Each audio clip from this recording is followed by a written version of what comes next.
సంవత్సరాల కంటే కూడా ఎంత క్వాలిటీగా చదివామనేది చాలా ఇంపార్టెంట్. ఇక్కడ క్వశ్చన్ ఏంటంటే, వచ్చింది నువ్వు కాంపిటేటివ్ ఎగ్జామ్ కోసం, నీ ఫీలింగ్ ఏంటి, మీ ఇంట్లో వాళ్ళ ఫీలింగ్ ఏంటి, నువ్వు సివిల్స్ చదువుతున్నావనే భావిస్తుంటారు వాళ్ళు. 2 days చదవలేదనుకో 1 month వెనకపోతుంది.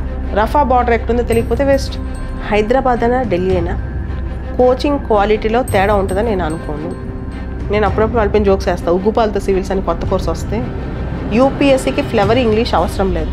Telugu medium students యూపీఎస్సీలో ఎక్కడ ఇబ్బంది పడతారంటే, CSAT Group 1 రాలేదనుకుందాం, వాళ్ళ జీవితంలో అంతకంటే గొప్ప స్థాయిలో సెటిల్ అవుతారు. సివిల్స్ ప్రిపరేషన్ అనేది రిజల్ట్ కాదు, ప్రిపరేషన్ అనేది నీ జీవితాన్ని మార్చుద్ది, నీ హ్యాబిట్స్ని మార్చుద్ది. కోచింగ్ లేకుండా కూడా పాస్ అయిన వాళ్ళు ఉన్నారు. స్టూడెంట్కి నువ్వు ఎంతవరకు బ్రెయిన్లోకి అందించగలుగుతున్నావు ఆ నాలెడ్జ్ అనేది నేను ఆలోచిస్తాను. నీకు ఒక పెద్ద జోక్ చెప్తాను.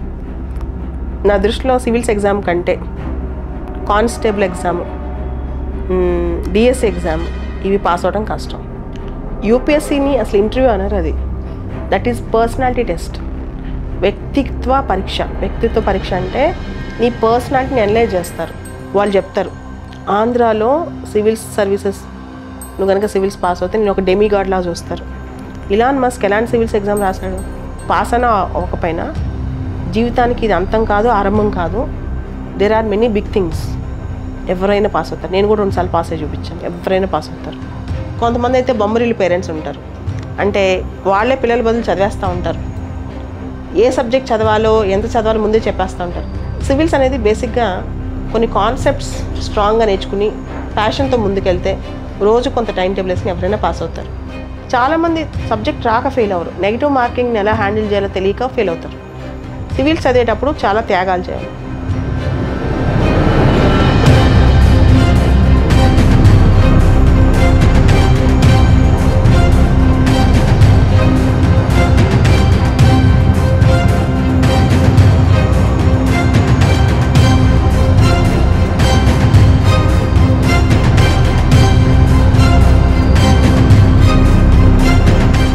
మేడం, సివిల్ సర్వీసెస్ ప్రిలిమ్స్ అయిపోయాక మెయిన్స్ అనేది చాలా ఇంపార్టెంట్. సో అది అందరికీ తెలిసిందే. అండ్ చాలా అందరూ స్టూడెంట్స్ కూడా డైలమాలో ఉంటారు. ఫస్ట్ ఏ ఆప్షనల్ తీసుకోవాలి, కోచింగ్కి ఎక్కడికి వెళ్ళాలి, సో ముందు ఆప్షనల్ ఏది తీసుకోవాలి అనేది ఒక డెసిషన్కి రాలేకపోతున్నారు.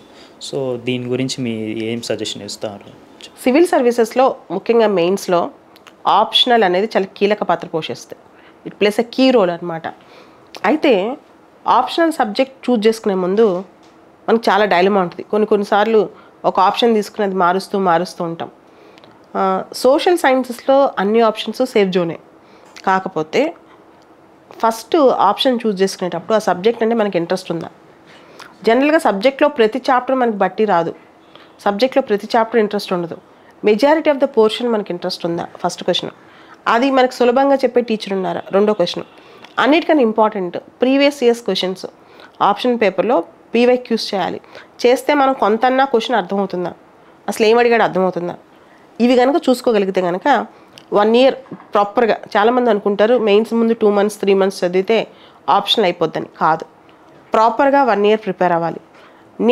నేను తీసుకున్న ఆప్షన్ పొలిటికల్ సైన్స్, ఎందుకంటే నాకు చాలా ఇష్టం కాబట్టి. నాకు ఆ సబ్జెక్ట్ ఇష్టం, ఎంత చదివినా నాకు అది బోర్ కొట్టదు. సో కొంతమంది కొన్ని సబ్జెక్ట్స్ బాగా నచ్చుతాయి, కొన్ని సబ్జెక్ట్స్ నచ్చం. సో కానీ చాలామంది అంటారు ఏది బెస్ట్ ఆప్షన్ అని, లేదా ఇంతకుముందు లాస్ట్ ఇయర్ వాళ్ళు టాపర్స్ అందరూ ఇది తీసుకున్నారు అంటారు.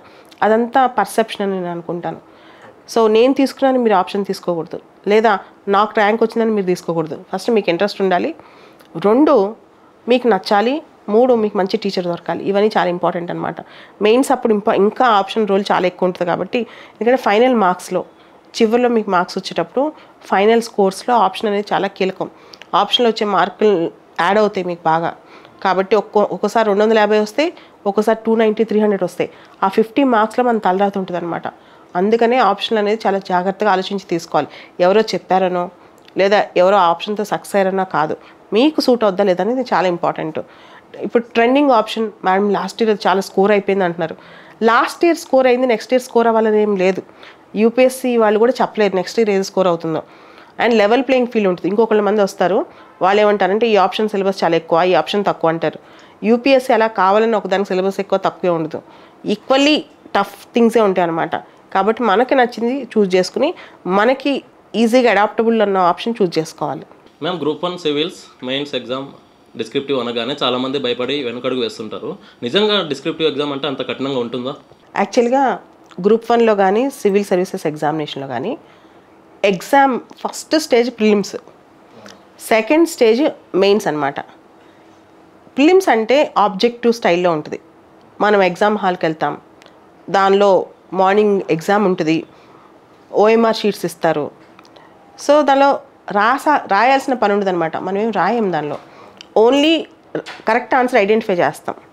ఇది ప్రిలిమ్స్ స్థాయి అనమాట. కానీ చాలామంది మెయిన్స్ అనేసరికి కూర్చుని రాయాలి, ఎఫెక్టివ్గా ఆన్సర్స్ ప్రజెంట్ చేయాలి, ముందే ప్రాక్టీస్ చేసి వెళ్ళకపోతే భయపడతారు. సో మనం ఏం చేయాలంటే ఎప్పుడైతే గ్రూప్ 1 సివిల్స్ లాంటి హయ్యెస్ట్ కాంపిటేటివ్ ఎగ్జామ్స్కి ఏం చేస్తున్నామో, పెద్ద పెద్ద ఎగ్జామ్స్కి ఏం చేస్తున్నామో, స్క్రిప్ట్ రాయటం అనేది ఫస్ట్ పెద్ద పెద్ద పేజీలు రాయొద్దు. చిన్న చిన్న పారాగ్రాఫ్స్, కొంచెం ఎక్స్ప్రెసివ్గా చిన్న చిన్న పారాగ్రాఫ్స్ రాస్తూ పోతే ఆటోమేటిక్గా మనకి పెద్ద పెద్ద ఆన్సర్స్ రాయటం అలవాటు అవుద్ది. నేను కూడా ఫస్ట్ నేర్చుకునేటప్పుడు సివిల్స్ ప్రిపేర్ అయ్యేటప్పుడు మా నాన్నగారు ఒక టెక్నిక్ చెప్పారు.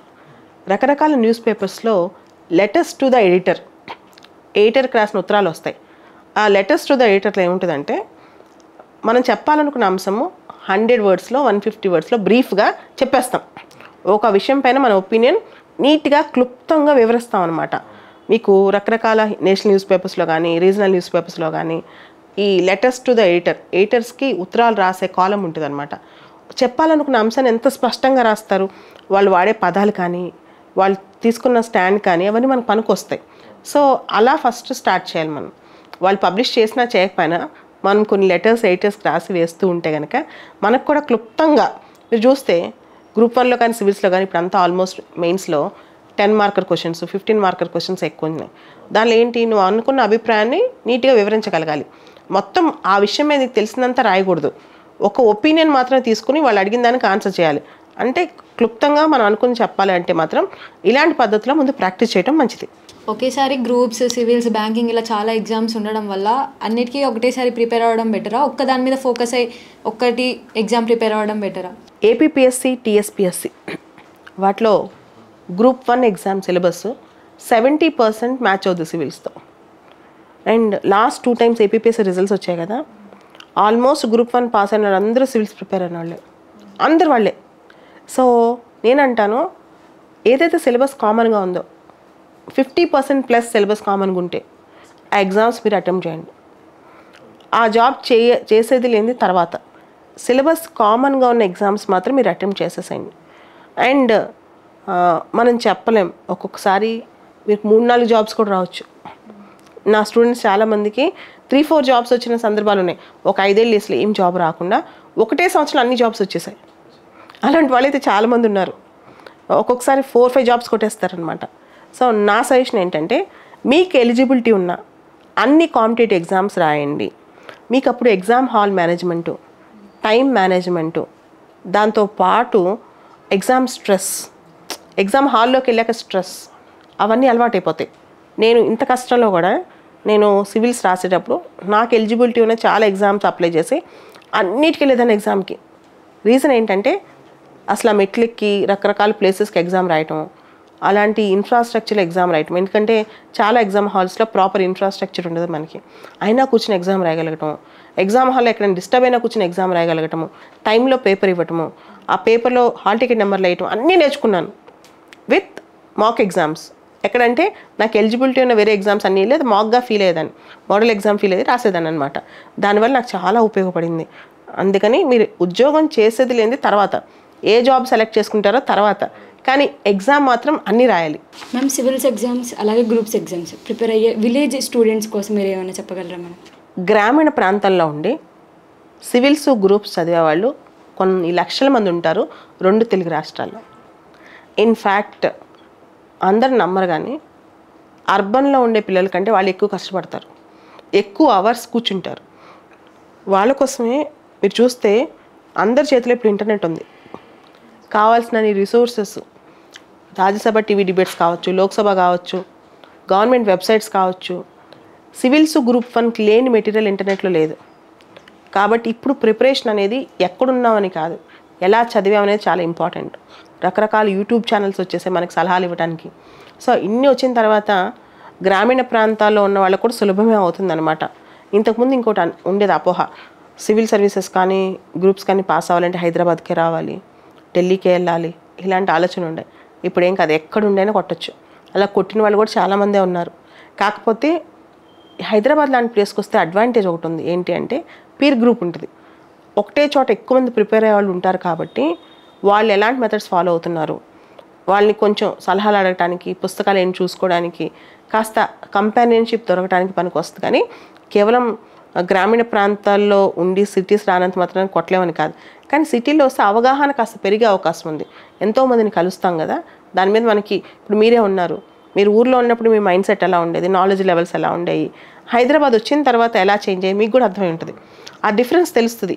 నేను చాలామందికి అదే చెప్తాను, ఇంట్లో కూర్చొని చదువుతామంటే పూర్తిగా ఇంట్లో కూర్చోవద్దని నేను చెప్పను, కానీ కొంతకాలం హైదరాబాద్ లాంటి ప్లేస్లో ఉంటే మీకు ఎక్కువ మంది పరిచయం అవుతారు, ఎక్కువ మంది మెంటర్స్ ఉంటారు, కొంత మీకు పాత్ తెలుసుద్ది, ఒక వే తెలుసుద్ది. వే తెలిసిన తర్వాత మీరు ఎక్కడ కూర్చొని ప్రిపేర్ అయినా అయిపోద్ది అనమాట. మేము సగటు అభ్యర్థికి ఏదైనా ఎగ్జామ్ ప్రిపేర్ అవ్వాలంటే either it may be civils కావచ్చు, గ్రూప్స్ కావచ్చు, ఎన్నేళ్ళు చదవాల్సి ఉంటుంది మేడం? చాలామంది ఆస్పిరెంట్స్ నా దగ్గరకు వస్తారు, ఈ క్వశ్చన్ అందరూ అడుగుతారు, ఎన్నాళ్ళు చదవాలి అని. మీకు అనిపించంగానే నా లక్ష్యం సివిల్స్, నా లక్ష్యం గ్రూప్ 1 ఇలా అనిపించంగానే ప్రిపరేషన్ మొదలెట్టాలి. నీకు 20 years కనిపిస్తే 20 yearsకి, 21 years కనిపిస్తే 21 yearsకి. బికాస్ ఇలాంటి వాటికి ఏంటంటే సంవత్సరాల కంటే కూడా ఎంత క్వాలిటీగా చదివామనేది చాలా ఇంపార్టెంట్. ఎంత క్వాలిటీ అవుట్పుట్ వచ్చిందని. నువ్వు 10 ఏళ్ళు కూర్చున్నా ఆ క్వాలిటీ అవుట్పుట్ రాకపోతే వేస్ట్. 2 years కూర్చున్నా క్వాలిటీగా చదివితే సరిపోతుంది, ఫోకస్డ్గా చదివితే సరిపోతుంది అనమాట. కాబట్టి ఎన్ని సంవత్సరాలు అని కాకుండా మనం అనుకున్న వెంటనే స్టార్ట్ చేయటం, ఆ స్టార్ట్ చేసిన రోజు నుంచి ఫోకస్డ్గా ఉంటాం. అండ్ బాను ఒకటి చెప్తా, మొత్తం అశోక్ నగర్లో నేను ఇంతకుముందు స్టూడెంట్గా ఉన్నాను, ఇప్పుడు మెంటర్గా ఉన్నాను. ఎలా ఉంటుందంటే నువ్వు చెప్పిన సగటు అభ్యర్థి ఏం చేస్తుంటాడో చెప్తాను. పొద్దున్నే లెగుస్తాడు 7 ఒక అరగంట పేపర్ చూస్తాడు, చూసిన తర్వాత టిఫిన్ తింటాడు, ఫోన్లో మాట్లాడతారు 1 గంట, ఫ్రెండ్స్, చుట్టాలు, అమ్మ నాన్న ఇవన్నీ. తర్వాత పుస్తకం ముందు కూర్చుంటారు, ఒక 2 hours చదువుతారు. తర్వాత లంచ్ బ్రేక్, లంచ్ తింటారు, కొంతసేపు బయటకు వెళ్తారు, వచ్చి కొంతసేపు పడుకుంటారు. 3-4 పుస్తకాలు తీస్తారు, 6 వరకు చదువుతారు. తర్వాత ఒక 2 hours బయట తిరిగి డిన్నర్ తిని మళ్ళీ ఒక అరగంట చదివి ఈలోపు ల్యాప్టాప్ ఓపెన్ చేసి ఏదో చదువుతూ ఏదో ఒక సినిమానో వెబ్ సిరీసో చూస్తారు, పడుకుంటారు. సో క్వాలిటీగా నువ్వు ఎన్ని గంటలు చదువుతున్నావు? 5 hours.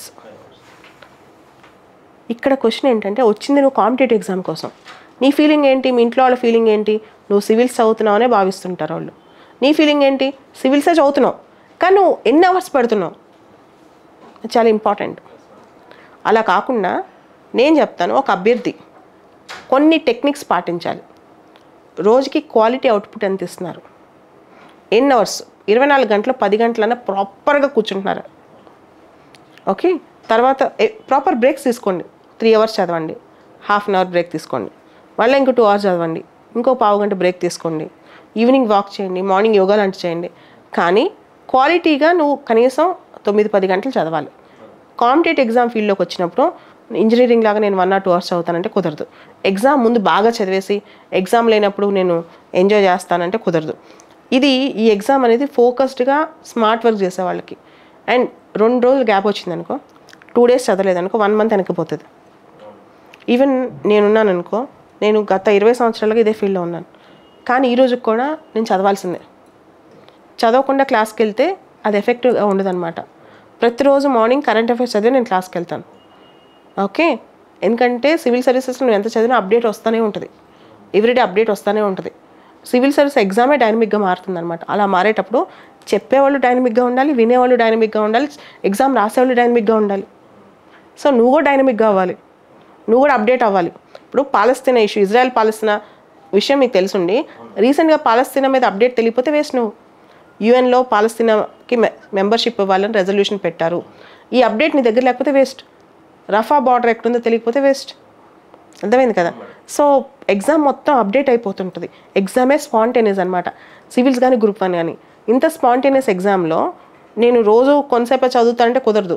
నువ్వు polity, history, geography, economy, current affairs, science and technology, IR, environment, ecology ఇలాంటి సబ్జెక్టులని, డిజాస్టర్ మేనేజ్మెంట్, అంతెందుకు Papua new Guinea land slides, తర్వాత ఫైర్ యాక్సిడెంట్స్, రోజుకి ఏదో ఒకటి జరుగుతూ ఉంది డిజాస్టర్స్లో కూడా. అది కూడా గ్రూప్ 1లో ఉంది, సివిల్స్లో ఉంది ఆ చాప్టర్, ఆ టాపిక్. సో మనం దీన్ని ఎంత ఫాస్ట్గా అడాప్ట్ చేసుకుంటున్నాం, ఎంత అప్డేట్లో ఉన్నాం, మన బ్రెయిన్ ఎంత అలర్ట్గా ఉంది, చాలా ఇంపార్టెంట్. మేడం, సివిల్ సర్వీసెస్ అనే ఆలోచన రాగానే క్యాండిడేట్స్ బ్రెయిన్లోకి ఫస్ట్ వాళ్ళకు ఉండే డైలమా ఏంటంటే హైదరాబాద్ వెళ్ళాలా, ఢిల్లీ వెళ్ళాలా. సో ఇది చాలామంది, కొన్ని లక్షల మందికి ఇదే ఆలోచన ఉంటుంది.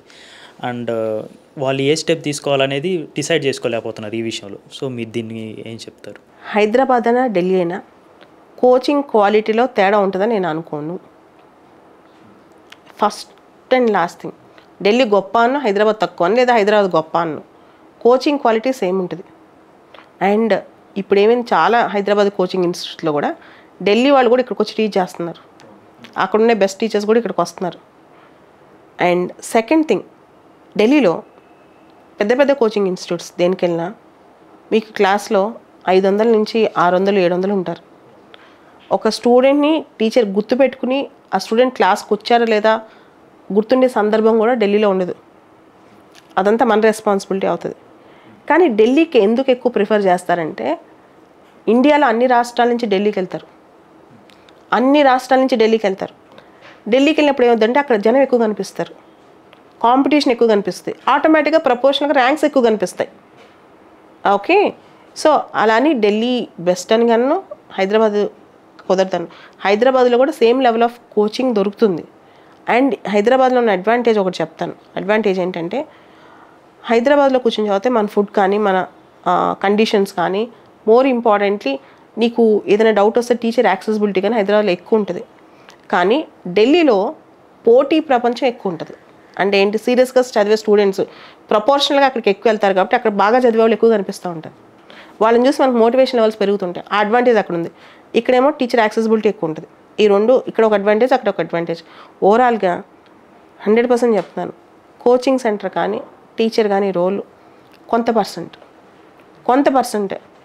ఓకే, ఒక కోచింగ్ సెంటర్కి వెళ్తే పాస్ అవుతారు అనుకుంటే వెళ్ళిన వాళ్ళందరూ పాస్ అయిపోవాలి, అలా జరగదు కదా. ఈవెన్ నా దగ్గరకు వచ్చిన వాళ్ళందరూ పాస్ అయిపోతారా? అవరు.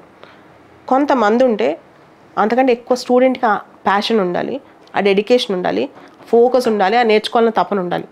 అండ్ ఒక ఫెయిల్యూర్ రాగానే వెళ్ళిపోకూడదు, లేదా ఒక ఫెయిల్యూర్ రాగానే చెప్పిన కోచింగ్ సెంటర్ మీద, టీచర్ మీద బ్లేమ్ అయ్యకూడదు. మనం దాన్ని ఎంత కన్సిస్టెంట్గా ముందుకు తీసుకెళ్తున్నాం, అది కూడా చాలా ఇంపార్టెంట్. సో ఇక్కడ ఢిల్లీ బెస్ట్ అన్న, హైదరాబాద్ బెస్ట్ అన్న, రెండు బెస్టే. దేనిలో ఉన్న అడ్వాంటేజ్ దానిలో ఉన్నాయి. ఢిల్లీలో పోటీ ఎక్కువ తెలుస్తుంది, హైదరాబాద్లో క్లాస్ రూమ్ స్ట్రెంత్ ఢిల్లీ అంత ఉండదు కాబట్టి కాస్త బాగా చదివే స్టూడెంట్స్ని టీచర్ ఐడెంటిఫై చేసే అవకాశం ఉంటుంది. కోచింగ్ క్వాలిటీలో అయితే నేను అసలు తేడా చూడలేదు. నేను అక్కడ కూడా కొన్ని టీచ్ చేశాను, ఇక్కడ కూడా టీచ్ చేశాను, క్వాలిటీ సేమ్ ఉంటుంది. ఓకే, కాకపోతే అక్కడ మీకు ఏమైందంటే పోటీ ఎక్కువ కనిపిస్తుంది, కాంపిటీషన్ ఎక్కువ కనిపిస్తుంది అనమాట. అక్కడ బీహార్ నుంచి, యూపీ నుంచి తిండికి లేకుండా వచ్చి చదివే వాళ్ళు ఉంటారు.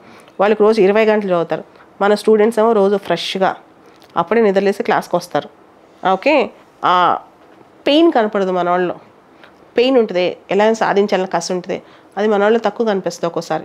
సో ఎవరికైతే ఉందో వాళ్ళు చాలామంది సంవత్సరం లాస్ట్ ఇయర్ పాస్ అయిపోతూ వచ్చారు. సో అది డిఫరెన్స్. అంటే చాలామంది యూపీఎస్సీకి, సివిల్స్కి అలా ప్రిపేర్ అవుదాం అనుకున్న వాళ్ళకి ఇంటర్లో, డిగ్రీలో ఏ సబ్జెక్ట్స్ తీసుకుంటే కాంపిటేటివ్ ఎగ్జామ్స్కి యూజ్గా ఉండిద్ది మ్యామ్? ఇప్పుడు 7th క్లాస్ నుంచి సివిల్స్, 10th క్లాస్ నుంచి civils, degree plus civils.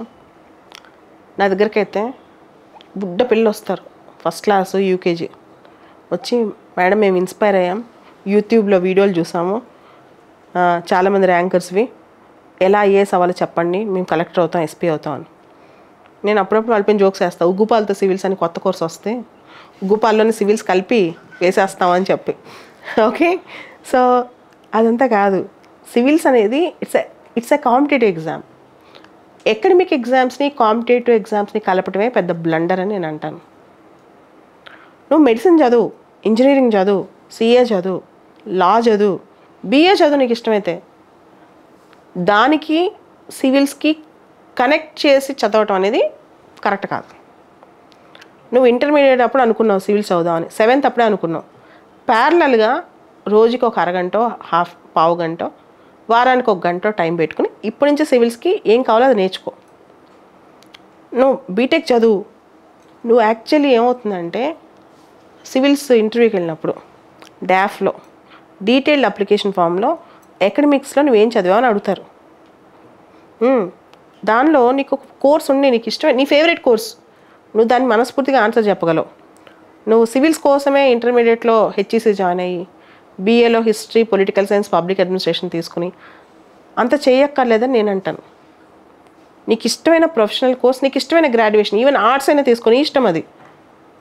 Arts తీసుకున్న వాళ్ళకి సివిల్స్ వచ్చుద్ది, సైన్సెస్ తీసుకున్న వాళ్ళకి సివిల్స్ రాదు, అది భ్రమ. ఇన్ఫ్యాక్ట్ మీరు చూస్తే మీరు యూపీఎస్సీ డిఓపిటి ఇచ్చిన డేటా కలెక్ట్ చేయండి, 70-80% మంది సివిల్స్ పాస్ అయిన వాళ్ళు ఇంజనీర్స్. తెలుసా మీకు? ఏంటి మన క్లాస్ రూమ్లో ఎంతమంది ఇంజనీర్స్ అని అడగని చెప్తారు, అందరు చేతులు ఎత్తారు. 10 సంవత్సరాల నుంచి నేను చెన్నైలో చూశాను, త్రివేంద్రంలో చూశాను, ఢిల్లీలో చూశాను, హైదరాబాద్లో చూశాను. ఎక్కడైనా more than 50% of the strength who are preparing for civils వాళ్ళందరూ కూడా ఇంజనీరింగ్ బ్యాక్గ్రౌండ్స్, సైన్సెస్ నుంచి వచ్చిన వాళ్ళు. సో ఆర్ట్స్ చదివితేనే సివిల్స్ పాస్ అవుతారనేది 1960s, 70s థీరీ. ఇప్పుడు థీరీ కాదు. ఓకే, సో అట్లని డిస్కరేజ్ చేయట్లేదు నేను. మీరు ఎవరైతే ఎప్పటి నుంచి అయితే బిగినింగ్ చేద్దాం అనుకుంటారు, మీకు మీరు బీఏ తీసుకోండి, బీకామ్ తీసుకోండి, బీఎస్సీ తీసుకోండి, లేకపోతే ఏఐ, ఆర్టిఫిషియల్ ఇంటెలిజెన్స్ చదవండి, డేటా సైన్స్ చదవండి, సివిల్స్ని ప్యారలల్గా ప్రిపేర్ అవ్వండి. అంతేగాని సివిల్స్ కోసమే నేను హిస్టరీ చదువుతా బీఏలో అంటాం అనేది తప్పు అని నేను అంటాను. అంత అవసరం లేదు అంటాను. మ్యామ్, ఇంగ్లీష్ మీద గ్రిప్ లేని వాళ్ళు చాలామంది ఉంటారు, కానీ వాళ్ళకి యూపీఎస్సీ మీద బాగా పట్టుదల కానీ వాళ్ళకి అది సాధించాలని కోరిక కానీ ఎక్కువ ఉంటుంది. అలాంటి వాళ్ళ కోసం మీరు ఏం చెప్తారు మేడం? 100% చెప్తా. ఇది చాలామందికి ఉండే భ్రమ. యూపీఎస్సీకి ఫ్లేవర్ ఇంగ్లీష్ అవసరం లేదు, యూపీఎస్సీకి ఇంగ్లీష్ సూపర్ స్కిల్స్ అవసరం లేదు. ఓన్లీ ఇంగ్లీష్ అర్థం చేసుకునే స్కిల్స్ ఉంటే చాలు. యూపీఎస్సీ ఆన్సర్స్ కూడా సింపుల్ ఇంగ్లీష్లో రాస్తాం మనం, ఎవరైనా సూపర్ ఇంగ్లీష్లో రాయం. ఓకే, కాకపోతే తెలుగు మీడియం స్టూడెంట్స్ యూపీఎస్సీలో ఎక్కడ ఇబ్బంది పడతారంటే సీసాట్లో ఇంగ్లీష్ కాంప్రిహెన్షన్స్, జనరల్ కాంప్రిహెన్షన్స్ ఉంటాయన్నమాట. వాటిని సాల్వ్ చేసేటప్పుడు స్పీడ్ ఇంగ్లీష్ రీడింగ్ స్కిల్స్ లేకపోవడం వల్ల, స్పీడ్ రీడింగ్ స్కిల్స్ లేదా అనలైజింగ్ స్కిల్స్ లేకపోవడం వల్ల అక్కడ వాళ్ళు ఇబ్బంది పడుతున్నారు. సో కాబట్టి మీరు ఏం చేయాలంటే ఇంగ్లీష్ పేపర్స్ ఎప్పుడైతే మీరు సివిల్స్ ప్రిపేర్ అవుతున్నాం అని అనుకుంటారో ఇంగ్లీష్ న్యూస్ పేపర్స్ చదవటం, డిక్షనరీ చూడటం, స్పోకెన్ ఇంగ్లీష్ క్లాసెస్కి వెళ్ళటం, ఇంగ్లీష్ పారాగ్రాఫ్స్ రాయటం. ఎవరైతే తెలుగు మీడియం నుంచి వచ్చారో ఇంగ్లీష్లో వీక్ ఉన్నారో లేకపోతే 1 year ముందు నుంచి ఎక్స్ట్రా ప్రాక్టీస్ పెడితే ఈజీగా అవుద్ది. ఇంగ్లీష్ సివిల్ సర్వీసెస్ స్థాయి ఇంగ్లీష్ అనేది బ్రహ్మ విద్య అయితే కాదు. నాకు తెలిసిన చాలామంది స్టూడెంట్స్ 90% మంది ఇంగ్లీష్ ఎఫిషియెంట్గా ఉన్నోళ్ళే సివిల్స్ ఏం పాస్ అవ్వలేదు. అందరికీ అందుబాటులో ఉంది సివిల్స్. కాకపోతే ఏంటంటే తెలుగు మీడియం వాళ్ళు ఇంగ్లీష్ అంటే భయం వల్ల ఆ ఒక్క ఫియర్ వాళ్ళు ఎక్కువ పోగొట్టుకుంటున్నారని నేను అనుకుంటాను. మ్యామ్, విజేతలకు పరాజితులకు మధ్య తేడాని ఎలా చూడొచ్చు మేడం? సివిల్ సర్వీసెస్ కానీ గ్రూప్ 1 కానీ ఎవరైతే రియల్గా హార్డ్ వర్క్ చేశారో, ఆ ఎగ్జామ్ ఫోకస్డ్ అప్రోచ్లో ఉన్నారు, అంటే ఇంకా ఇదే మాకు కావాలి, ఇదే మా ఫైనల్, మాకు ఇంతకంటే ఏం అవసరం లేదు అనుకున్నారు, వాళ్ళు ఒకవేళ సివిల్స్ ఫెయిల్ అయ్యారు అనుకుందాం, పరాజితం నీ భాషలో, లేదా గ్రూప్ 1 రాలేదనుకుందాం, వాళ్ళ జీవితంలో అంతకంటే గొప్ప స్థాయిలో సెటిల్ అవుతారు.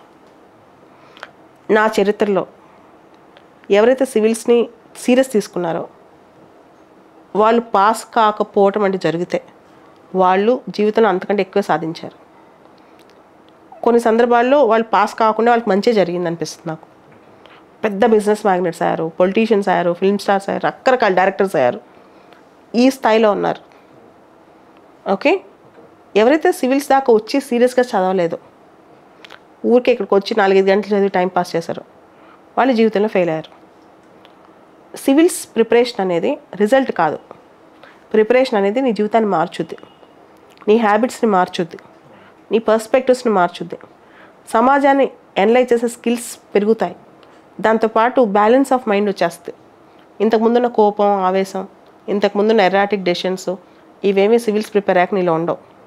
ఆ మార్పు వల్ల చాలామంది ఏం చేసినా ఆ రంగాల్లో రాణిస్తున్నారు. నా స్టూడెంట్స్ ఎవరైతే సీరియస్గా ప్రిపేర్ అయ్యారో నేను చూసిన వాళ్ళు ఎవరు నష్టపోలేదు, అస్సలు నష్టపోలేదు. ఇంకొకసారి అనిపిస్తుంది సివిల్స్ పాస్ అయ్యాక వాళ్ళు కాంప్లసెంట్ అవుతారేమో, ఇంకా జాలే మేము ఐఏఎస్ అయిపోయాం, ఐపీఎస్ అయిపోయాం, లైఫ్ అక్కడ అయిపోయింది. కానీ పాస్ కాని వాళ్ళు ఇంకా బెటర్గా ఉన్నారు. సో చాలామంది అనుకుంటారు సివిల్స్ పాస్ కాకపోతే మనకు అర్థం ఏంటని. సీరియస్గా చదివిన తర్వాత పాస్ కాకపోతే మీరు ఇంకా గొప్పవాళ్ళు అవుతారని నేను అంటాను. మేడం, రీసెంట్గా ఒక 2 months ఈ ఎలక్షన్ గొడవల్లో వీడియో ఒకటి ట్రెండ్ అవుతుంది. అదేంటి అంటే నెక్స్ట్ గవర్నమెంట్ మారితే సివిల్ సర్వీసెస్లో చాలా రిఫార్మ్స్ తీసుకొస్తాం. అంటే ఏజ్ సడన్గా తగ్గించేయటం, ఆప్షనల్స్ తీసేసి ఇంకొక సబ్జెక్ట్స్ని కలపటం, ఇంకా రకరకాల భయాలు ఈ యాస్పిరెంట్స్లో ఉంటుంది. సో దీన్ని మీరు ఎలా చెప్తున్నారు? First of all DoPT minister కానీ ప్రైమ్ మినిస్టర్ కానీ ఈ అంశం మీద ఎటువంటి స్టేట్మెంట్ ఇవ్వలేదు. యూట్యూబ్లో చాలామంది వ్యూస్ కోసం లేదా రూమర్స్ సృష్టించడం కోసం అది చేస్తుంది ఇది చేస్తుంది గవర్నమెంట్ అని చెప్పి ఊదరగొట్టేస్తున్నారు. ఓకే, ఇంతవరకు అఫీషియల్గా త్వరలో మార్పులు వస్తాయి అనేది గవర్నమెంట్ తరపున ఏ ప్రతినిధి చెప్పలేదు యూపీఎస్సీ సంబంధించి. ఓకే, కాకపోతే కొన్ని ప్రపోజల్స్ రికమెండేషన్ స్థాయిలో ఉన్నాయని చెప్పి కొంతమంది అంటుంటారు. భవిష్యత్తులో అంటే ఇమీడియట్గా వచ్చే ప్రమాదం ఏం లేదు. భవిష్యత్తులో ఏం జరగవచ్చు అంటే జిఎస్లో కొన్ని సబ్జెక్ట్స్ యాడ్ అవ్వచ్చు, లా లాంటి సబ్జెక్ట్స్ కొన్ని యాడ్ అవ్వచ్చు, సిలబస్ రేషనలైజ్ చేయొచ్చు. అండ్ యూపీఎస్సీ ఇంటర్వ్యూకి వెళ్ళిన తర్వాత వచ్చిన తర్వాత డైరెక్ట్గా మనకి ఐఏఎస్ ఐపీఎస్ కన్ఫర్ చేయకుండా ట్రైనింగ్లో లబాసనాలో వెళ్తాం కదా, ట్రైనింగ్లో వచ్చే మార్కులు ఉంటాయి ఫౌండేషన్ కోర్సులో, ఆ మార్క్స్ కూడా యాడ్ చేసి దాని తర్వాత మనకి సర్వీసెస్ కానీ క్యాడర్స్ కానీ ఇచ్చే అవకాశం ఉండే అవకాశం. ఇప్పుడు ఏ సిలబస్ ఎటు మారినా మన కాన్స్టిట్యూషన్ ఉంటుంది, హిస్టరీ మారదు, చరిత్ర ancient history, medieval history, modern history. ఎకానమీలో బేసిక్స్ మారవు, సైన్స్ అండ్ టెక్నాలజీలో ఇస్రో అచీవ్మెంట్స్ మారవు, లేదా బయోటెక్నాలజీ మారదు, ఐఆర్ ఇంటర్నేషనల్ రిలేషన్ సివిల్స్ కోసం మారవు కదా. సో ఈ బేసిక్స్ అన్నీ ఒకటే ఇటు మార్చిన. అయితే కొంతమంది చెప్పే విధానం ఏంటంటే ఏజ్ తగ్గించేస్తారు కదా, అంటే ఇప్పుడు జనరల్ కేటగిరీ 32 years వరకు రాసుకోవచ్చు, తగ్గిస్తే ఏంటి పరిస్థితి సడన్గాని. గవర్నమెంట్ ఏజ్ తగ్గించే లాంటి నిర్ణయాలు తీసుకున్నప్పుడు ప్రేయర్ ఇంటిమేషన్ అనేది ఇస్తుంది. ఇప్పుడు నోటిఫికేషన్ ఇచ్చి 2 నెలల తర్వాత అందరూ 27 ఏళ్ళకే ఆగిపోవాలి అలా చెప్పదు. గవర్నమెంట్కి కూడా తెలుసు, ఒక రేషనాలిటీ ఫాలో అవుద్ది. ఎవరైతే ఎగ్జామ్ నమ్ముకున్నారో లక్షల మంది, వాళ్ళకి ముందే ఈ 2 years తర్వాత మేము ఏజ్ తగ్గించబోతున్నాం. గవర్నమెంట్ అంత ఇర్రేషనల్గా పనులు చేయదు. దాని వెనకాల చాలా బ్రెయిన్స్ ఉంటాయి, దాని వెనకాల చాలా థాట్స్ ఐడియాస్ ఉంటాయి. అవన్నీ వచ్చిన తర్వాతే మనకి రిఫార్మ్స్ అనేవి మొదలవుతాయి. అంటే సడన్ డెసిషన్స్ మాత్రం ఎలా? సడన్ డెసిషన్స్ రేపు పొద్దున్నే తెల్లారంగానే జరుగుద్ది, అదే డిమానిటైజేషన్ లాగా, ఆర్టికల్ 370 రిపీల్ లాగా ఉండదు. మ్యామ్, కొంతమంది కోచింగ్ ఇన్స్టిట్యూషన్స్ అవసరం లేదంటారు, కొంతమంది ఇంపార్టెంట్ అంటారు. అసలు ప్రిపరేషన్లో కోచింగ్ ఇన్స్టిట్యూషన్ రోల్ ఎంతవరకు ఉంటుంది మ్యామ్? కోచింగ్ ఉంటేనే పాస్ అవుతారని అయితే నేను చెప్పను. కోచింగ్ లేకుండా కూడా పాస్ అయిన వాళ్ళు ఉన్నారు. ఓకే, అది వాళ్ళ చాయిస్, వాళ్ళ పర్స్పెక్టివ్. కొంతమందికి ఒక మెంటర్ ఉండి అన్ని సబ్జెక్టులు చెప్పేవాళ్ళు ఉంటే వాళ్ళు కొంత ఫాస్ట్గా గ్రాస్ప్ చేసుకుంటారు. కొంతమంది క్లాస్ రూమ్లో ఎక్కువసేపు కూర్చోలేరు. కొంతమంది సొంతంగా చదువుకునే కెపాసిటీ ఉంటుంది, సొంతంగా ముందుకెళ్ళే కెపాసిటీ కూడా ఉంటుంది. సో అది ఇండివిజువల్ పర్స్పెక్టివ్. 100% కోచింగ్ని అడ్వకేట్ చేయను, లేదా 100% కోచింగ్ అవసరం లేదని చెప్పను. అండ్ ఇంకొక ప్రధానమైన అంశం ఏంటంటే, ఎవరైతే ర్యాంకర్స్ వచ్చి ఇప్పుడు ప్రతి సంవత్సరం చాలామంది వస్తుంటారు, వచ్చి మేము ఎక్కడా కోచింగ్ తీసుకోలేదని చెప్తుంటారు. కొంతమంది ఏమో పలానా దగ్గర తీసుకున్నామని చెప్తారు. సో ఏదో ఒక స్టేజ్లో ఏదో ఒక సందర్భంలో ప్రతి ఒక్కళ్ళు ఏదో ఒక లెవెల్ ఆఫ్ సపోర్టే తీసుకుంటారు కోచింగ్ సెంటర్ నుంచి, తీసుకోకుండా అయితే ఉండరు. కాకపోతే అది మీకు త్రూ అవుట్ అవసరమా, మొత్తం ప్రిపరేషన్ మొత్తం అవసరమా, ఆప్షనల్కే అవసరమా, లేకపోతే టెస్ట్ సిరీస్ రాస్తారా, అన్నీ ఉంటాయన్నమాట.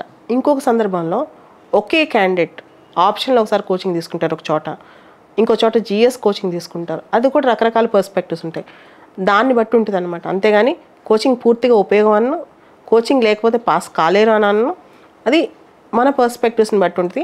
అండ్ ఇంకోటి, టీచర్ స్టూడెంట్ ఫ్రీక్వెన్సీ కూడా మ్యాచ్ అవ్వాలి. అన్ని సబ్జెక్ట్ టీచర్స్ అన్ని సబ్జెక్ట్స్ అందరికీ మ్యాచ్ అవ్వరు. మీరు చాలామంది కోచింగ్ తీసుకునే ఉంటారు. ఆ టీచర్ స్టూడెంట్ కంఫర్ట్ అనేది ఒకటి ఉంటుంది అనమాట. చెప్తుంటే అర్థమవుతాయి. ఒక సబ్జెక్ట్ ఒక టీచర్ చెప్తే మనకు చాలా ఫాస్ట్గా వెళ్తుంది. ఒక సబ్జెక్ట్ అదే టీచర్ వేరే టీచర్ అదే సబ్జెక్ట్ చెప్తుంటే మనకు అర్థం కాదు. ఈవెన్ నాకు కూడా అలాంటివి జరుగుతాయి ఒక్కోసారి. సో ఈవెన్ నేను కూడా ఒక టీచరే కాబట్టి అలా నాకు అర్థమవుతుంటుంది అనమాట. నేను చెప్పేటప్పుడు ఏం ఆలోచిస్తానంటే, ఎలాంటి బ్యాక్గ్రౌండ్ నుంచి స్టూడెంట్ వచ్చినా, అంటే ఏ బ్యాక్గ్రౌండ్ నుంచి వచ్చినా నేను చెప్పే సబ్జెక్టు నా పర్పస్ ఏంటంటే నేను 1 అవర్ క్లాస్ చెప్పాను అనుకో, ఆ 1 అవర్లో నేను చెప్పింది వీళ్ళు రీప్రొడ్యూస్ చేయగలగాలి, చెప్పింది వాళ్ళ బ్రెయిన్లో సింక్ అవ్వాలి. నేను క్లాస్ స్టార్ట్ చేసేటప్పుడే క్లాస్లో ఇచ్చే ఎగ్జాంపుల్సే అందరికీ అర్థమవుతుందా లేదా అనేది నా మనసులో ఆలోచిస్తుంటాను అనమాట. So I will make things simplified.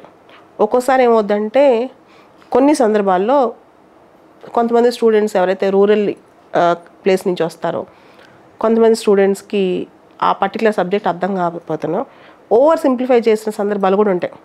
ఒక కాంప్లెక్స్ థింగ్ని, ఒక ఇంపార్టెంట్ టాపిక్ని కొన్ని సందర్భాల్లో నా స్టాండర్డ్ తగ్గి, అంటే ఫర్ ఎగ్జాంపుల్ నేను ఐఆర్ టీచ్ చేస్తున్నాను, ఇంటర్నేషనల్ రిలేషన్స్ టీచ్ చేస్తున్నప్పుడు ఆఫ్ఘనిస్తాన్ గురించి చెప్పినప్పుడు ఆ స్టాండర్డ్స్ అన్నీ తగ్గి నేను చాలా సింపుల్ కథలాగా ఒక ఆఫ్ఘనిస్తాన్ స్టోరీని తీసుకొచ్చిన సందర్భాలు కూడా ఉంటాయి అన్నమాట. దానికి కారణం ఏంటంటే ఎప్పుడైనా నువ్వు ఆస్పిరెంట్కి టీచ్ చేసేటప్పుడు టీచర్కి ఎంత నాలెడ్జ్ ఉంది అనేది ఫస్ట్ క్వశ్చన్ అయితే, స్టూడెంట్కి నువ్వు ఎంతవరకు బ్రెయిన్లోకి అందించగలుగుతున్నావు ఆ నాలెడ్జ్ అనేది నేను ఆలోచిస్తాను. అది చాలా ఇంపార్టెంట్. నీకు చాలా ఎక్కువ నాలెడ్జ్ ఉంది యాజ్ అ టీచర్ అనుకో, చాలా ఎక్కువ నాలెడ్జ్ ఉంది. ఆ నాలెడ్జ్ని నువ్వు 1% కూడా నీ స్టూడెంట్లోకి నీకు చెప్పలేకపోతే, వాళ్ళకి అర్థం చేయించలేకపోతే నువ్వు ఉండి వేస్ట్ అని నేను అనుకుంటాను. అది చాలా మీరు కూడా గమనించే ఉంటారు. నేను ఒకసారి సబ్జెక్ట్ని ఓవర్ సింప్లిఫై చేస్తాను, నాకు నచ్చదు ఒక్కోసారి. నేను ఎందుకు ఇంత సింప్లిఫై చేస్తున్నాను, కానీ నా పర్పస్ ఏంటంటే అందరినీ అడ్రస్ చేయాలి, అందరికి ఎంతో కొంత బెనిఫిట్ అవ్వాలి దీనిలోంచి అనేది ఆలోచన నాకు ఉంటుంది అనమాట. మేడం, గ్రూప్స్ ఎగ్జామ్ కంటే సివిల్స్ ఎగ్జామ్ చాలా కష్టంగా ఉంటుంది అన్న మైండ్ సెట్ అందరిలో ఉంటుంది మేడం. కానీ అక్కడ సెంట్రల్ స్టేట్ అనే డిఫరెన్స్ ఉందా, లేకపోతే సివిల్స్ ఎగ్జామే ఎక్కువగా ఉంటుంది? నీకు ఒక పెద్ద జోక్ చెప్తా. నా దృష్టిలో సివిల్స్ ఎగ్జామ్ కంటే కానిస్టేబుల్ ఎగ్జామ్, డిఎస్సి ఎగ్జామ్ ఇవి పాస్ అవడం కష్టం. అసలు you are comparing 2 different set of exams అని నేను అంటా. అసలు అది కూడా తప్పే, నా కంపారిజన్ కూడా. ఎందుకంటే సివిల్స్ ఎగ్జామ్లో మోర్ ఎనాలిసిస్ ఉంటుంది, it is more analytical, it is more spontaneous. And civils exam stages కూడా 3 ఉంటాయి. ప్రిలిమ్స్, మెయిన్స్, ఇంటర్వ్యూ, 3 అంచెల వడపోత వ్యవస్థ ఉంటుంది. సో నువ్వు ఒక ఎగ్జామ్ని ఇంకో ఎగ్జామ్ని కంపేర్ చేయొద్దు అసలు. And don't think that civils exam is టఫర్ than state exams. చాలామంది తెలియక పేరెంట్స్ ఏమంటారంటే, మీరు ఫస్ట్ గ్రూప్ 2 పాస్ అవ్వండి, ఫస్ట్ గ్రూప్ 3 పాస్ అవ్వండి, తర్వాత సివిల్ చూద్దాం అంటారు. వాళ్ళకి తెలియని విషయం ఏంటంటే ఈ ఎగ్జామ్స్, లోకల్గా ఉండే ఎగ్జామ్స్, ఇవి కూడా అంతే క్లిష్టమైన ఎగ్జామ్స్. ఓకే, నా దృష్టిలో కొంత మనం సపోర్ట్ ఇవ్వగలిగితే, ఎవరైతే డిఎస్సి పాస్ అవుతున్నారో రోజుల తరబడి కూర్చుని, ఎవరైతే గ్రూప్ 2 పాస్ అవుతున్నారో వాళ్ళకి కాస్త అనలిటికల్ స్కిల్స్ కానీ నేర్పించగలిగితే వాళ్ళే మీకంటే ఫాస్ట్గా సివిల్స్ పాస్ అవుతారు. Because they work very hard. Ma'am, యూపీఎస్సీలో ఇంటర్వ్యూకి అటెండ్ అయ్యే అభ్యర్థిని ప్రధానంగా ఎలా టెస్ట్ చేస్తారు మ్యామ్? యూపీఎస్సీని అసలు ఇంటర్వ్యూ అనరు, అది దట్ ఈస్ పర్సనాలిటీ టెస్ట్, వ్యక్తిత్వ పరీక్ష. అంటే నీ పర్సనాలిటీని అనలైజ్ చేస్తారు. నీ నాలెడ్జ్ ఆల్రెడీ ప్రిలిమ్స్లో, మెయిన్స్లో టెస్ట్ చేస్తారు. నాలెడ్జ్ టెస్ట్ కాదు. ఒక ఈవెంచువాలిటీ వచ్చినప్పుడు నువ్వు ఎలా రెస్పాండ్ అవుతావు, ఒక డెసిషన్ ఎలా తీసుకుంటావు, రేపు ఒక జిల్లా నీ చేతిలోకి వస్తే ఎలాంటి నిర్ణయం తీసుకుంటావు, నువ్వు ఒక కమిషనర్ అయితే ఒక పబ్లిక్ పాలసీలో ఎటువంటి డ్రాఫ్ట్ తయారు చేస్తావు. సో యూపీఎస్సీ పర్సనాలిటీ టెస్ట్ ఏంటంటే decision making, analysis, situation based questions, your positive attitude. సడన్గా ఒక టాస్క్, సడన్గా ఆఫీస్లో ఉన్నావు, నీకు కాల్ వచ్చింది, సునామీ వచ్చింది సార్, ఏం చేద్దాం, నువ్వు ఎలా రెస్పాండ్ అవుతావు. సో ఇట్లాంటివి అనమాట. Personality test is about personality. నీ యాటిట్యూడ్ ఎలా ఉంది, పబ్లిక్ పట్ల నీ యాటిట్యూడ్ ఎట్లా ఉంది, ఇష్యూస్ పట్ల నీకు అవగాహన ఉందా, ఇవి చూస్తారు. ఓవరాల్గా బ్యాలెన్స్ ఉందా, ఓవరాల్గా నీకు ఎంపతి ఉందా, సేవా దృక్పథం ఉందా, అలానే నువ్వు government of India rules follow అవుతావా, బ్రేక్ చేస్తావా, ఇలాంటివి చూస్తుంటారు అన్నమాట. మేడం, మనం చూస్తూ ఉంటాం చాలామంది, కొన్ని లక్షల మంది ఇప్పుడు ఈ తెలుగు రాష్ట్రాలే కాకుండా భారతదేశంలో ఎంతోమంది కాంపిటేటివ్ ఎగ్జామ్స్కి ప్రిపేర్ అవుతూ ఉంటారు. ఇప్పుడు చాలామంది ఇప్పుడు సివిల్స్ కాకుండా కొన్ని స్టేట్ ఎగ్జామ్స్ ఉంటాయి, వాటిలో ఏజ్ అయిపోయి, మేబీ సివిల్స్లో కూడా వాళ్ళు ఏజ్ అయిపోయి ఇంకా మా పని అయిపోయింది, ఇంకా మేము దేనికి పనికిరామా అనే సూసైడల్ థాట్స్ వస్తున్నాయి ఇప్పుడు కొత్తగా. అండ్ మనం ఇంత చదివాం కదా నాలెడ్జ్, ఇంకా దేంట్లోనూ ఉపయోగపడదా, మరి ఏం చేయాలనేది ఒక ఛాలెంజింగ్ క్వశ్చన్ వాళ్ళ ముందు ఉంటుంది. సో దీన్ని క్యాండిడేట్స్ని ఎలా తీసుకోవాలి? అసలు ఓవరాల్గా ఇండియాలో ముఖ్యంగా తెలుగు రాష్ట్రాల్లో సివిల్ సర్వీసెస్ ఎగ్జామ్ని మనం ఓవర్ రేట్ చేస్తున్నాం. సివిల్ సర్వీసెస్ రోల్ని మనం ఓవర్ రేట్ చేస్తున్నాం అనిపిస్తుంది నాకు. అర్థమేంటిది అంటే అతిగా దానికి ప్రాముఖ్యత ఇస్తున్నాం. ఏంటంటే సివిల్స్ పాస్ అయిపోతే వాళ్ళే హీరోలు అంటాం, పాస్ కాకపోతే డల్ అయిపోవటం, తర్వాత సివిల్స్ పాస్ అయిన వాళ్ళకి పెద్ద పెద్ద పెళ్లి సంబంధాలు రావటం, సమాజంలో వాళ్ళని ఒక దేవుళ్ళలా చూడటం, తర్వాత వాళ్ళు ఏదో దేశాన్ని వదిలేస్తారనుకోవటం, ఇవన్నీ ఎక్కువ చేస్తాం ముఖ్యంగా తెలుగు రాష్ట్రాల్లో. మీరు కేరళకి వెళ్ళండి, నాది కేరళలో స్టూడెంట్స్ చాలామంది ఉన్నారు. కేరళైట్స్ సివిల్స్ ప్రిపేర్ అయిన వాళ్ళు నా దగ్గరకు వచ్చి ఉన్నారు. వాళ్ళు చెప్తారు, ఆంధ్రాలో సివిల్స్ సర్వీసెస్ నువ్వు కనుక సివిల్స్ పాస్ అవుతే నేను ఒక డెమిగాడ్ లా చూస్తారు, ఇంకా నువ్వే ఇంకా అన్నీ సాధించేసావని. వాళ్ళకి అలా ఉండదు. ఓకే, ఆ ఓవర్ రేట్ చేయటం వల్ల రాకపోతే ప్రెషర్ తీసుకోవటం, వస్తే హీరోలు అయిపోవటం, ప్రపంచం కనపడకపోవటం, ఇవన్నీ జరుగుతాయి. అంత సీన్ ఏం లేదు. సివిల్ సర్వీసెస్ అనేది సమాజంకి సేవ చేయడానికి ఒక అవకాశం. కానీ చాలామంది దాన్ని పవర్, జాబ్, ప్రెస్టేజ్గా తీసుకుంటారు. సమాజంలో ఐఏఎస్, ఐపీఎస్, ఐఆర్ఎస్ ఒక స్టేటస్ అనుకుంటారు, కానీ అది కాదు. అది ఓకే, ఫస్ట్ థింగ్ ఇది అర్థమైతే మనం ఈ నాలెడ్జ్తో ఇంకా ఎక్కువ ప్రపంచానికి చేయొచ్చు, ఇంకా ఎక్కువ చేయొచ్చు ప్రపంచానికి. ఇలాన్ మస్క్ ఎలాంటి సివిల్స్ ఎగ్జామ్ రాశాడు? ఓకే, ఆలోచించండి ఒకసారి. ప్రపంచంలో మార్పులు తీసుకొచ్చిన వాళ్ళు, దేశంలో మార్పులు తీసుకొచ్చిన వాళ్ళు, మంచి మంచి పనులు చేసిన వాళ్ళు సివిల్స్ ఎగ్జామ్ ఏం రాయలేదు. నేను సివిల్స్ టీచ్ చేస్తా కాబట్టి ఖచ్చితంగా సివిల్స్ ఎగ్జామ్ మనిషిలో క్వాలిటీ పెంచుద్దని చెప్పే మాట నిజమే. కానీ కేవలం లైఫ్ అంటే సివిల్స్ కాదు, it is beyond that. And I wish my students, నా స్టూడెంట్స్ కూడా సివిల్ సర్వీసెస్ పాస్ అయినా అవ్వకపోయినా they should out grow, they should surpass this mind set, they should go beyond this mind set అని నేను అంట. Pass అయినా అవ్వకపోయినా జీవితానికి ఇది అంతం కాదు, ఆరంభం కాదు. There are many big things, there are many great things.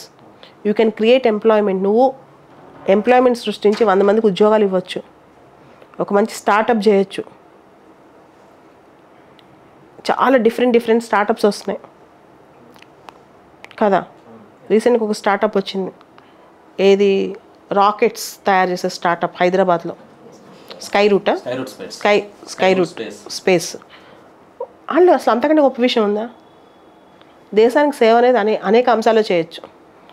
ఇది రెటారిక్, మీడియోకర్ మైండ్ సెట్. నేను సివిల్స్ పాస్ అవుతేనే దేశానికి సేవ చేస్తా, ఐఏఎస్, ఐపీఎస్ అవుతేనే గ్రేటు కాదు. అవుట్రేట్ నేను చెప్తున్నాను. ఐఏఎస్, ఐపీఎస్ అవుతే మీ ఏజ్లో ఒక అచీవ్మెంట్, దేశానికి సేవ చేసే ఒక అవకాశం. But this is not a status symbol, this is not a big thing, big deal. ఎవరైనా పాస్ అవుతారు. నేను కూడా 2 సార్లు పాస్ అయ్యి చూపించాను. ఎవరైనా పాస్ అవుతారు అనుకుంటే. కానీ ఇది ఉంటేనే జీవితం, వీళ్ళే గొప్పోళ్ళు అని మాత్రం ఈవెన్ చాలామంది ఆడియన్స్ కూడా చెప్పేది ఏంటంటే వీళ్ళే గ్రేటు, ఐఏఎస్ అంటే గాడ్ లైక్. ఆలోచన తీసేసాను, సొసైటీలో అది లేదు, ఇప్పుడు తగ్గిపోయింది. గుజరాత్ వెళ్తే కూడా ఉండదంట. గుజరాత్లో నాకు తెలిసిన ఒకళ్ళు చెప్పారు, అక్కడ బిజినెస్ కమ్యూనిటీ చాలా స్ట్రాంగ్, చాలా strong. They are performing better than civil servants. అక్కడ కేరళలో కమ్యూనిస్ట్ ఆ భావజాలం ఇంకా అక్కడ ఉంది. కేర్ చేయరు, బ్యూరోక్రాటిక్ హెడ్ వెయిట్ని కేర్ చేయరు. కానీ ఆంధ్రాలో దరిద్రం ఏంటంటే, ఆంధ్ర తెలంగాణలో ఇంకా ఆ లెగసీస్ కంటిన్యూ చేస్తున్నారు వీళ్ళు.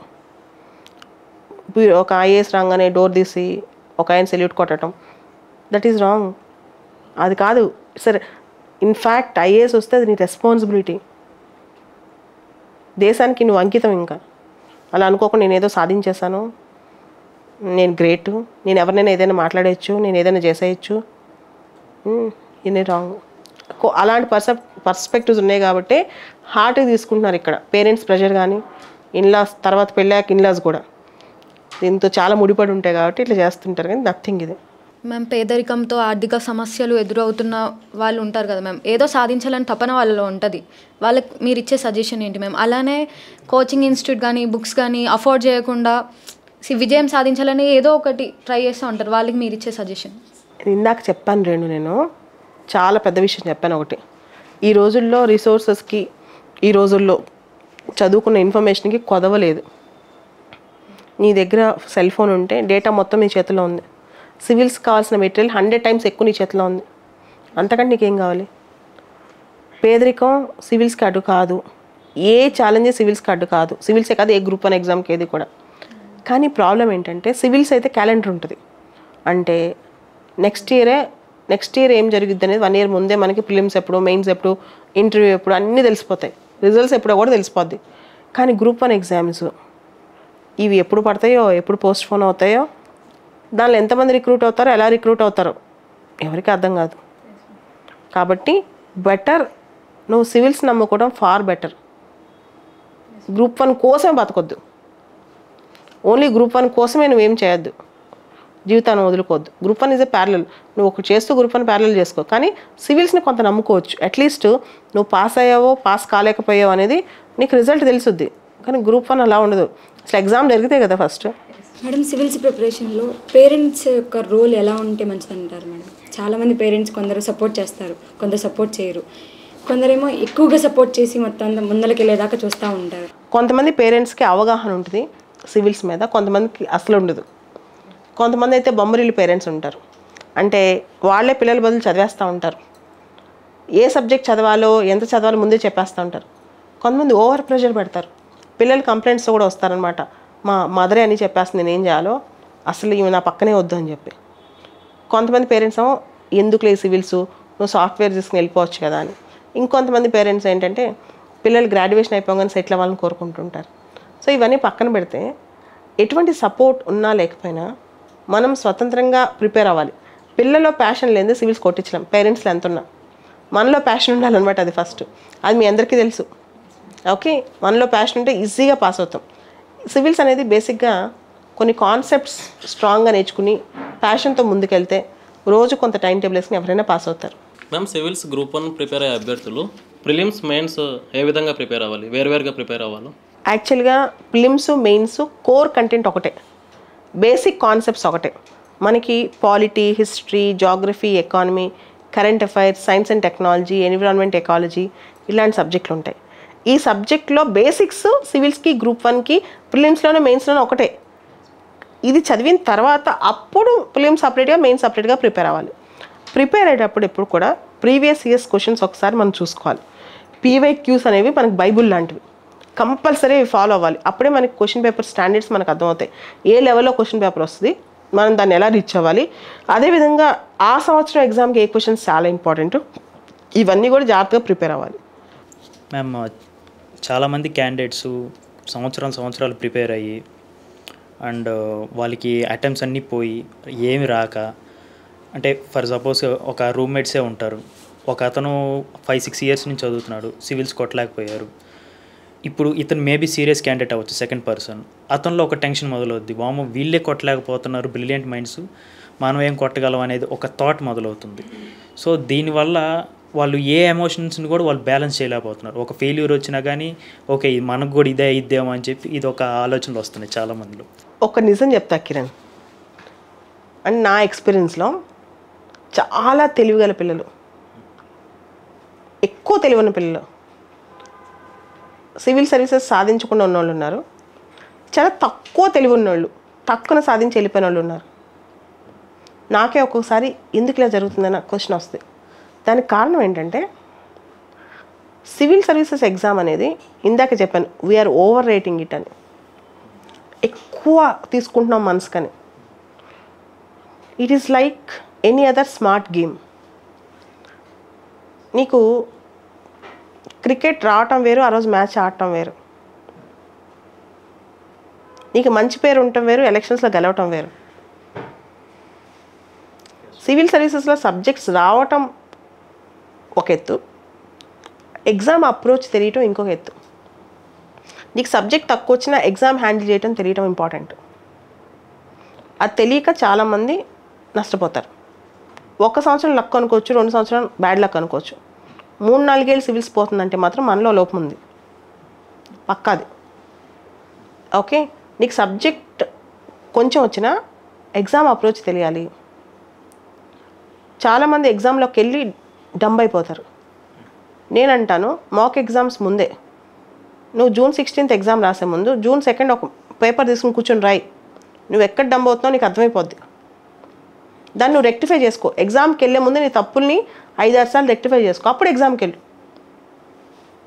అలానే నీకు ఎలిజిబిలిటీ ఉన్న అన్ని ఎగ్జామ్స్ రాయి, నువ్వు ఎక్కడున్నావో అర్థమైపోద్ది. ఓకే. అండ్ సివిల్ సర్వీసెస్ ఎగ్జామ్లో తెలంగాణ గ్రూప్ 1లో లేదు కానీ సివిల్స్లో నెగిటివ్ మార్కింగ్ ఉంది. ప్రిలిమ్స్లో చాలామంది సబ్జెక్ట్ రాక ఫెయిల్ అవ్వరు, నెగిటివ్ మార్కింగ్ని ఎలా హ్యాండిల్ చేయాలో తెలియక ఫెయిల్ అవుతారు. అక్కడికి వెళ్ళి ఆశ కొద్దీ 100కి 90 క్వశ్చన్లు పెట్టేసి వస్తారు. 40 తప్పులు పోతే అక్కడ అవుట్. సో మనకి రాని క్వశ్చన్ వదిలేసి రావడం కూడా ఒక ఆర్టే. సో ఇలాంటి స్కిల్స్ లోపించడం వల్ల ఫెయిల్ అవుతుంటారు. మనకంటే తెలియగల వాళ్ళే టక్ కొన్ని ఆన్సర్లు చెప్తారు, చూసి మనం భయం వేస్తుంది. ఇంత బాగా చదివేవాడికే రాలేదు, మనం ఎక్కడున్నాం ఈ స్థాయిలో, అసలు మనం ఇక్కడ దాకా వచ్చాము, తప్పు చేసామేమో, అసలు తప్పు జరిగిపోయిందేమో, ఇంకో ఫీల్డ్ ఎత్తుకున్న పోయేది. ఓకే సరే, నేను మిమ్మల్ని కాదు యూత్ అందరిని అడుగుతాను, సివిల్స్కి గ్రూప్ 1కి వచ్చిన యూత్ అందరిని ఒక క్వశ్చన్ అడుగుతాను. మీరు సివిల్స్కి రాకపోతే, సివిల్స్ అనేది లేదనుకోండి, ఏం చేసేవాళ్ళు? నేను ఆర్మీలో జాయిన్ అయ్యాను. అదే మీరు ఇంకొక ఆప్షన్ ఉండేది, ఎంటెక్ చదివేవాళ్ళు కొంతమంది ఆర్మీలో జాయిన్ అవుతారు, సాఫ్ట్వేర్ ఇంజనీర్ అవుతారు, అమెరికాకి వెళ్తారు, ఆస్ట్రేలియాకి వెళ్తారు, బిజినెస్ చేస్తారు. అది ఇప్పుడైనా చేయొచ్చు కదా, మీకు ఆ ప్లాన్ బి ఇప్పుడైనా ఉంది కదా. So when you have that comfort, ఇప్పుడు సివిల్స్ రాకపోతే అండ్ సివిల్స్ అనేది లేదు, ఏం చేస్తారు? నేను చెప్తాను, 10 ఏళ్ళు దీని మీద కూర్చోవద్దు, 5 ఏళ్ళు దీని మీద కూర్చోవద్దు. మీరు ఎప్పుడైతే డిగ్రీ చదువుతున్నారో, ఎప్పుడైతే డిగ్రీ అయిపోయిందో వెంటనే డిసైడ్ అయిపోయింది మీరు ఏం చేయాలనుకుంటున్నారు. సివిల్స్ అనుకుంటే టైం వేస్ట్ చేయకుండా 2-3 ఏళ్ళు గట్టిగా చదివేయండి. ఆ చదివే టైంలో 6 నెలలు వేస్ట్ చేసి 6 నెలలు చదవకుండా ఫోకస్గా చదవండి. వచ్చిందా వచ్చింది, లేకపోతే ఇంతకంటే బెటర్గా సెటిల్ అవ్వచ్చు. ఈ మైండ్ సెట్లో ఉండాలి. కానీ మేము కొంచెం చదువుతాం, రిలాక్స్గా చదువుతాం, Sankranti, Dasara, Deepavali, birthday, new years day అన్నీ మనమే చేసుకోవాలి, అవి చేస్తూ సివిల్స్ చదవాలి. సివిల్స్ చదివేటప్పుడు చాలా త్యాగాలు చేయాలి. ఈవెన్ నేను చెప్తాను, నా లైఫ్లో లాస్ట్ 20 years నుంచి 2-3 days back to back break లేదు, అసలు ఉండదు, అంత బ్రేక్ దొరకదు. ఇది ఒక యజ్ఞంలా ఉంటుంది అనమాట. సివిల్ సర్వీసెస్ ఫీల్డే అది. రోజు అప్డేట్ అవ్వాలి, రోజు చదవాలి, రోజు నోట్స్లు రాయాలి. ఇలా ఉన్నప్పుడు సీరియస్గా తీసుకోకుండా పైపైన చదివితే పోతుంది. అప్పుడు 5 ఏళ్ళు ఇక్కడే కూర్చోవాలి. అలా కాకుండా రండి, 1 attempt కాకపోతే 2 attempt సీరియస్ తీసుకోండి, అయిపోతుంది. అలా కాని పక్షంలో మీరు ఏదైతే ప్లాన్ బి అనుకుంటారో వెళ్ళిపోండి, ఇంకా బాగా ఎక్సెల్ అవుతారు. ఈ ప్రిపరేషన్ ఈ 2 years ఏదైతే చేస్తారో అది మీకు లైఫ్ టైం యూజ్ అవుతుంది. రీసెంట్గా ఒక ఎకానమిస్ట్ సంజు సన్యాల్ ఒక స్టేట్మెంట్ ఇచ్చారు. యూత్ సివిల్ సర్వీసెస్ అని చెప్పి ఇండియాలో వాళ్ళ టైంని మొత్తం సివిల్ సర్వీసెస్ ప్రిపరేషన్లో పెడుతున్నారు, 5 years 6 years. అసలు అంత వాల్యుబుల్ ఇయర్స్ పోతున్నాయి. వాళ్ళు కనుక సంపద సృష్టిస్తే చాలా ఎకానమీకి ఉపయోగపడుతుంది. ఇలాంటి స్టేట్మెంట్స్ వచ్చాయి. అంతెందుకు, రీసెంట్గా నేను ఒకటి చూస్తున్నా, ఇన్స్టాలో ఒకటి వచ్చిందనమాట. నిర్మలా సీతారామన్ గారు ఒక అబ్బాయి డౌట్ అడుగుతున్నాడు, మేడం నేను బీటెక్ అయిపోయాక ఒక ఎంటర్ప్రినర్ అవుదాం అనుకుంటున్నాను నేను. ఆవిడంటే thank god you are not preparing for civils, your aspiration is not for civils అని. ఓకే, సో కరెక్ట్గా చెప్తున్నాను, దెర్ ఆర్ అదర్ ఫీల్డ్స్ ఇంకా ఉన్నాయి. ప్రపంచాన్ని జయించడానికి చాలా మార్గాలు ఉన్నాయి, ఓన్లీ IAS IPS కాదు. Okay, so if not this you have other areas to explore. ఒక 2 years ట్రై చేయండి, 3 years ట్రై చేయండి. ఇది కాకపోతే ఇంకా చాలా ఉన్నాయి. 10 ఏళ్ళు 5 ఏళ్ళు దీని మీద కూర్చోవద్దు. యూత్ఫుల్ ఇయర్స్ అని దీని మీద గడిపేయద్దు. Okay, start early, quit early. Okay, quit చేయడం తప్పు కాదు, ట్రై చేయండి, వస్తుంది. రాకపోతే క్విట్ చేసేయండి ఫాస్ట్గా. 2 to 3 years, మరి 5 years కూర్చో. 5 years మీ టైం అంతా వేస్ట్ చేయద్దు. ఒకవేళ 5 years తర్వాత వచ్చినా it is not worth it. ఆ నెక్స్ట్ 2-3 years ఎక్స్ట్రా పెట్టి అటు కూర్చోవడం అంత వర్త్ ఏం కాదు. So any spear of human లైఫ్లో నువ్వు 5 ఏళ్ళు 10 ఏళ్ళు పెట్టి కూర్చుని అంత వర్తినెస్ సివిల్ సర్వీసెస్లో లేదు. మ్యామ్ ఈ మధ్య చాలా రిపోర్ట్స్ కానీ సర్వేస్ కానీ చూస్తే సూసైడ్స్, డిప్రెషన్ అని యూత్ చాలా పెద్ద స్టెప్స్ తీసుకుంటున్నారు. అసలు దీనికి యాస్పిరెంట్స్ కూడా కొంచెం పర్సంటేజ్ ఎక్కువనే ఉందని చెప్పొచ్చు. సో దీని గురించి మీ అభిప్రాయం మ్యామ్? మేజర్గా ఇది IIT entrance test, JEE mains, advance, తర్వాత నీట్ ఎగ్జామ్స్, వీటిల్లో ఉంది ఎక్కువ. సివిల్ సర్వీసెస్కి వచ్చేసరికి మోర్ మెచ్యూర్డ్ అయిపోయారు యాస్పిరెంట్స్. ఇక్కడ ఎక్కువ అలా జరగవు కానీ అక్కడ ఎక్కువ ఉంది. ఎందుకంటే అక్కడ పేరెంట్స్ బాగా ప్రెషర్ ఉంటుంది. సొసైటల్ ప్రెషర్ చాలా ఉంటుంది. అది లైఫ్ అండ్ డెత్ క్వశ్చన్, నీకు ఐఐటీలో సీట్ వస్తా లేదా అనేది. అంటే యూత్ మైండ్ సెట్ అంతా తగ్గిపోయిందా మేము? అప్పట్లో ఎన్నో కష్టాలు ఫేస్ చేసేవాళ్ళు, ఇప్పుడు జస్ట్ ఫెయిల్ అయినామని చెప్పి సూసైడ్. పెంపకం అలా ఉందంట. నేను మా యూత్ మైండ్ సెట్ కాదు, పెంపకమే ఒక అంటే ఒక క్లోజ్ నెట్లో టాప్ స్కూల్స్లో చదివిస్తాము. మార్నింగ్ 7 నుంచి నైట్ 10 వరకు చదువులో ఉంటారు. తర్వాత డైరెక్ట్గా ఇంటర్మీడియట్కి వెళ్తారు. ఇంక వాళ్ళకి ఏం వరల్డ్లో టఫ్ థింగ్స్ ఫేస్ చేయరు, కాస్త ఛాలెంజెస్ ఫేస్ చేయరు. పిల్లల్ని చిన్నప్పటి నుంచి జాగ్రత్తగా పెంచుకుంటూ వస్తారు కదా, ఒక ఛాలెంజ్ వచ్చేసరికి పేరెంట్స్ని మేము హ్యాపీ చేయలేకపోతున్నాము, తర్వాత ఒక ఫెయిల్యూర్ని చూడలేకపోతున్నాము, అది వాళ్ళు హ్యాండిల్ చేయలేకపోతున్నారు. దానికి కారణం ఏంటంటే పేరెంటింగ్ లోపం, పిల్లల్లో ప్రాబ్లమ్స్. ఎట్లా చిన్నప్పటి నుంచి కష్టాలు తెలియట్లా, ఛాలెంజెస్ చూడట్లా. పాత రోజులు ఏముండేది, ఒక జాయింట్ ఫ్యామిలీ సిస్టమ్ ఉండేది, ఇంట్లో చాలా స్ట్రగుల్స్ ట్రబుల్స్ చూసేవాళ్ళు, అలా పెరుగుతూ పెరుగుతూ వచ్చేవాళ్ళు. చిన్నప్పుడు సీక్రెట్గా అమ్మమ్మలు నాయనమ్మలు కంప్లైంట్స్ ఇస్తారు చెవుల్లోకి వచ్చి, ఇలాంటివన్నీ ఇప్పుడు లేవు కదా. సో ఇన్ని ఛాలెంజెస్ చూడనప్పుడు సడన్గా ఒక ఫెయిల్యూర్ తీసుకునేటప్పుడు ఏంటంటే డిప్రెషన్లోకి వెళ్ళిపోతారు. ఫెయిల్యూర్ని యాక్సెప్ట్ చేయలేకపోవటం. In fact failure is a part of life. Failure అనేది ఒక part of life. Okay, failures success నేర్పించేదానికంటే ఫెయిల్యూర్స్ ఎక్కువ నేర్పిస్తాయి కదా. అది నేర్చుకోకుండా, దానిలోంచి పాఠం నేర్చుకోకుండా నా జీవితం ఎండ్ అనుకుంటే out. So it's wrong decision నేను అంటాను. ఎవరు సపోర్ట్ చేయరు సూసైడ్స్ని. ఇన్ఫ్యాక్ట్ స్టూడెంట్స్ లెవెల్లో సూసైడ్ అంటే ఏమో, ఇప్పుడు ఆత్మహత్య చేసుకునే వాళ్ళు రేపు సుందర్ పిచాయ్ అవ్వచ్చేమో, సత్యానందల్ అవ్వచ్చేమో, నరేంద్ర మోడీ అవ్వచ్చేమో, ఇంకో రాహుల్ గాంధీ అవ్వచ్చేమో, చెప్పలేం కదా. They can become great. 18 years అప్పుడు 17 years అప్పుడు who can decide whose career? వాళ్ళ భవిష్యత్తు ఎలా ఉంటుందో వీళ్ళు ఎలా డిసైడ్ చేసుకోగలుగుతున్నారు?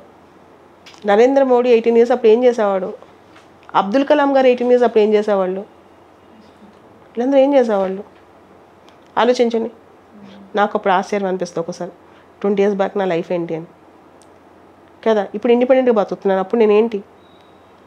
అప్పుడు నేను రాంగ్ డెసిషన్ ఒకటి తీసుకుంటే ఏమై ఉండేది? So wrong. Nobody knows how the road is going to turn tomorrow. మన పాత రేపు పొద్దున ఎలా మలుతుందో, నెక్స్ట్ రోడ్ ఎలా వస్తుందో మనకు తెలియదు. కాబట్టి suicide is a very wrong option, particularly in the youthful years అని నేను అంటాను. మేడం, కాంపిటేటివ్ ఎగ్జామ్స్ అనేది చాలామంది అనుకుంటారు ఐఐటీన్స్ లేకపోతే ఎన్ఐటీ వాళ్ళు ఎక్కువ పాస్ అవుతారు, మనం పాస్ అవ్వలేము. సివిల్స్ కూడా అంతే మేడం, ఎక్కువగా ఆ ట్రెండ్ అనేది ఫాలో అవుతుంది, ఎక్కువగా అనిపిస్తుంది, బయట కనబడుతుంది. కానీ రూరల్ పీపుల్ ఏమనుకుంటున్నారంటే మేము సాధించగలమా, అందరూ ఐఐటీఎన్సే కదా, మేము కూడా సాధిస్తామా అన్న ఒక ఇంటెన్షన్ అనేది ఉండిపోతుంది మేడం. ఇది 50% ఫాల్స్, 50% ట్రూ. 50% ట్రూ అని ఎందుకంటున్నానంటే, నా దగ్గర ఐఐటీఎన్స్ వస్తారు కదా, వాళ్ళు హార్డ్ వర్కింగ్. ఒక టాస్క్ ఇస్తే 20 గంటలు కూర్చుంటారు. ఐఐటీస్లో వీళ్ళు బాగా పని చేయటం అలవాటు అయిపోద్ది. ఒక ప్రాజెక్ట్ ఇస్తే దాని మీద కూర్చోవటం, దాని మీద రీసెర్చ్ చేయటం, దాంతో బాగా ఫాస్ట్ ఫోకస్ లెవెల్స్ పెరిగిపోతాయి అన్నమాట. ఇది వాళ్ళ దగ్గర నేను అబ్జర్వ్ చేశాను. అది కనుక మిగతా స్టూడెంట్స్ ఐఐటీస్కి వెళ్ళకపోయినా అడాప్ట్ చేసుకోగలిగితే వీళ్ళు కూడా పాస్ అవుతారు. ఎందుకు ఐఐటీఎన్స్కి ఎడ్జ్ ఉంది అంటే, not because they have studied in IIT, but what they have adapted in IIT. Pressure work బాగా అడాప్ట్ అవుతారు వాళ్ళు. ప్రెషర్లో పనిచేయటం, ప్రెషర్లో చదవటం, చాలా చదవటం, ప్రెషర్లో కంటెంట్ డెలివర్ చేయగలగటం, అది చూశాను వాళ్ళ దగ్గర నేను. నిజంగా క్వాలిటీ బాగుంటుంది ఐఐటీఎన్స్ దగ్గర. అది వేరే కాలేజెస్లో కూడా అడాప్ట్ అవుతాయి, లేదా ఆ కాలేజెస్లో లేకపోయినా మనం అడాప్ట్ చేసుకోగలిగితే నిజంగా అది మంచిది. మేడం, స్టూడెంట్స్ ఇనీషియల్ స్టేజ్లో ఎక్కువ పట్టుదల ఉండదు, తర్వాత లేటరల్గా తర్వాత కొంచెం తగ్గుతూ వస్తుంది. అంటే మార్నింగ్ 5కి లేసేవాళ్ళు ఇప్పుడు 7కి లెగుస్తారు. అప్పట్లో 4కే లేచి కష్టపడాలన్న ఒక ఇంటెన్షన్ అనేది ఉండేది. దాని తర్వాత కొంచెం తగ్గుతుంది అనుకుంటున్నాను మేడం నేనైతే. మీరేమంటారు? 1,00,000 మందిలో ఒక పాట ఉంటుంది, విన్నావా? 100కో 1,00,000కో ఒకళ్ళు ఎప్పుడో ఎక్కడో పడతారని. సంకల్ప బలం అంటే ఒకటి అనుకున్న తర్వాత దాన్ని కంటిన్యూస్గా దాని మీదే స్టాండ్ అవటం అనేది మనిషిలో ఎవరైతే ఉంటారో వాళ్ళే గ్రేట్ అవుతారు. నార్మల్ మైండ్ సెట్ ఉన్న వాళ్ళు ఎవరైనా సరే అనుకున్నాక 4 రోజులు చేస్తారు, 10 రోజులు చేస్తారు, నెల రోజులు చేస్తారు, తర్వాత చేయరు. వాళ్ళు చేసే తప్పులకి ఎవరికోపైనా రెస్పాన్సిబిలిటీ వేస్తారు. ఆ సంకల్పం కంటిన్యూ అవటమే గొప్ప విషయం. నీకు ఎన్ని ఛాలెంజెస్ వచ్చినా, ఎన్ని కష్టాలు వచ్చినా, నీలో ఉన్న విల్ పవర్ నేను ముందుకి నడిపించాలి. ఏదైనా ఒకరోజు బ్రేక్ పడవచ్చు, కానీ కంటిన్యూస్గా బ్రేక్ అయిందంటే మాత్రం నువ్వు చేసేది పనికి దానికి నీ లోపమే ఉంటుందని అర్థం అనమాట. మేడం అడిగిన డౌట్స్ చాలా వరకు 100% క్లారిఫై అయిపోయినాయి మేడం. ఎందుకంటే ఇది మా డౌట్సే కావు మేడం. సో తెలుగు రాష్ట్రాల నుంచి ఎంతోమంది లక్షల మంది విద్యార్థులు ఈ డౌట్స్ ఉంటాయి, కానీ మీ దగ్గరికి అప్రోచ్ కాలేకపోవచ్చు. వాళ్ళ బిహాఫ్తో మేము కూడా అడిగాం. సో డౌట్లు క్లారిఫై చేసినందుకు చాలా thank you madam. Thank you so much. Thank you for asking me such wonderful questions. చాలా డైవర్స్ ఇష్యూస్ మాట్లాడుకున్నాం. Thank you very much.